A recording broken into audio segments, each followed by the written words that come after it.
did a super job wrapping things up. And I'm not just saying that because I didn't want to make a big deal. I found... So that's what... And so the courier who had cheated death in the cemetery outside Goodsprings cheated death once again, and the Mojave Wasteland was forever changed. The courier, with the aid of Yes Man, drove both the Legion and the NCR from Hoover Dam, securing New Vegas's independence from both factions. With Mr. House out of the picture, part of the Securitron army was diverted to the Strip to keep order. Any chaos on the streets was ended. Quickly. Chaos became uncertainty, then acceptance with minimal loss of life. New Vegas assumed its position as an independent power in the Mojave. Supporting the ideals of independence, the courier was recognized as the man responsible for a truly free New Vegas. He ensured Mr. House's tyranny was broken, and neither Caesar's Legion nor NCR would ever gain control over New Vegas. Though some super mutants in Nightkin continued to journey to the legendary Utopia, they found little trace of its existence. Some eventually found their way to Jacobstown, but many wandered off into the wastes, confused and disheartened.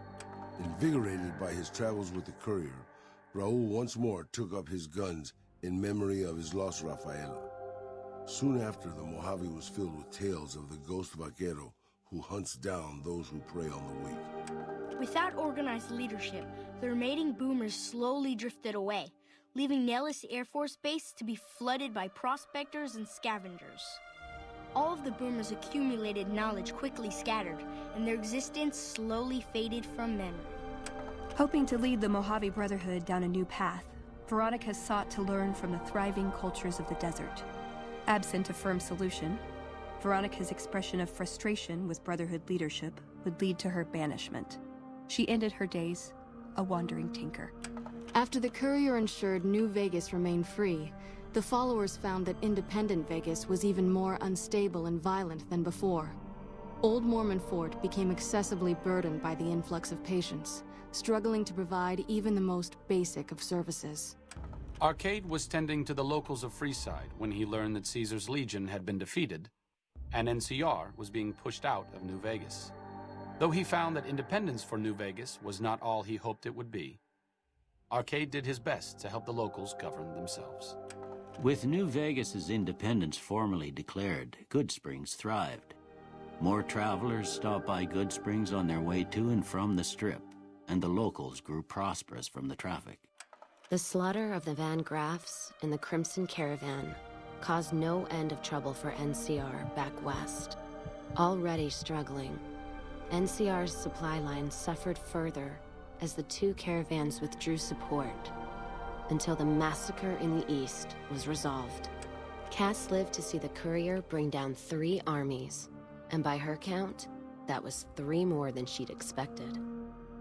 She kept quiet about that, though. After generations of being beaten down, the Great Khans were finally broken by the courier. Those few who avoided the courier's wrath moved north into the wilderness of Idaho, where they tried once more to rebuild. Thanks to the courier and Lily, a cure for the Nightkin's schizophrenia was found shortly after Dr. Henry's experiment concluded. Nightkin and other super mutants in the wasteland flocked to Jacobstown, and the town became known as a haven where a mutant could find peace. Lily continued to take her medicine at half doses, and although she remembered her grandchildren, her mind remained muddled and confused. Eventually, she parted ways with the courier and traveled west, seeking the remnants of her past. The Kings retained their control of Freeside, and while they continued to favor the needs of locals, they tolerated the citizens of the defeated NCR. After Ray's brain was transplanted into Rex's cybernetic body, it took Rex some time to adjust to the old scrapyard dog's memories. Eventually, Rex's mind settled peacefully, melding his own memories with that of long travels with old Lady Gibson. Though Novak was a low-priority target for the Legion, many of Novak's citizens died in its defense.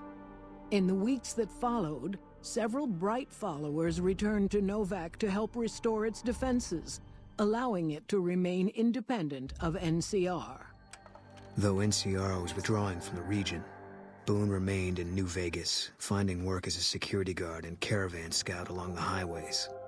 While he might have preferred rejoining his old unit, Boone couldn't bring himself to abandon the city where he'd met his wife. After Hoover Dam, the leaderless powder gangers at the correctional facility vanished into the wastes, leaving the prison empty. The correctional facility became another abandoned ruin in the wasteland, its carcass occasionally picked over by enterprising prospectors. With Cook dead, powder gangers at Vault 19 fell apart. Those who weren't destroyed by the courier fled into the hills or attempted to work their way back through the Mojave wasteland. Few survived. Prim Slim proves to be an able-minded, if not able-bodied, sheriff for Prim. And due to his slow speed, some crooks get away without a scratch. But Prim continues to prosper under his watchful, robotic eye.